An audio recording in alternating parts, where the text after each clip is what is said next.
that your business is going to run. Remember I told you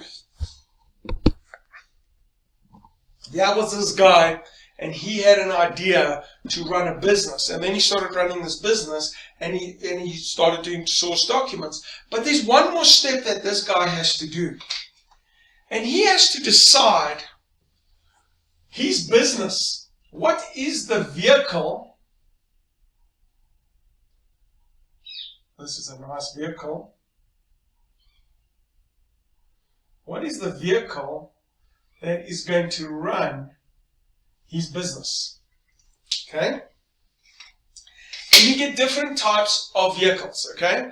You get different types of vehicles. Now, what type of them? The common one that you get, is a PTY. Okay? The ones we used to have is a closed corporation. We've got trusts. We have co-ops. Okay? So those are, and you've got a sole proprietor. And usually when people start off a business, they use a sole proprietor. They put everything in their own names. I do not believe in that. And I believe when you are running a business, you need to protect your assets. You need to protect your assets. I don't care how good you are in business. There will be difficult times. I mean, you're playing a sport that through default, you only have a 10% chance of success. Okay? So why would you go and put that business in your own name? So you need to protect your assets, right? You need to protect your assets. So what vehicle will you use? What vehicle will you use? So will you use a PTY Limited? And if you use a PTY Limited, you need to understand that a PTY Limited has got shareholders and has got directors.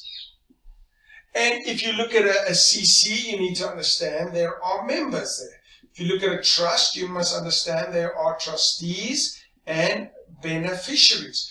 If you look at a co-op, there are members. And if you look at a sole proprietor, it is an individual. These are the people that are running the vehicle that you use. But there are certain benefits depending on the vehicle. And to me, the best vehicle that you can use are two vehicles. One, a vehicle to run your business, which is a PTY Limited, because there are taxes on that PTY Limited. The taxes of a PTY Limited in the South African context is 28%, 28%, a trust is 40%, co-op 28%, and a sole proprietor can be up to 45%. So you need to understand what is your tax planning, and you need to look at tax planning, and you need to look at protecting your assets. Those are the things you need to look at. So the one things I love doing is protecting my assets, and the way I do it is I use a vehicle called a trust. I use a vehicle which is a trust. Okay? I use a trust, and I use a PTY. And the trust owns the shares, and there are beneficiaries in the trust. And the reason I do that is because there must be no ownership. There must be no ownership in this thing. There must be you must not own it. You must protect your assets through this system. Now, some people don't like using the system because they don't want to pay their accountant compliance work. But if you are working in a sport, if you're working in a sport that you have a 10% of success, no matter how good you are, though, yes, you can be great, but it's still a difficult sport that you can't come there with this arrogancy that you'll never fail. If you're going to go play a sport, right, that you have a 10% chance, shouldn't you protect yourself?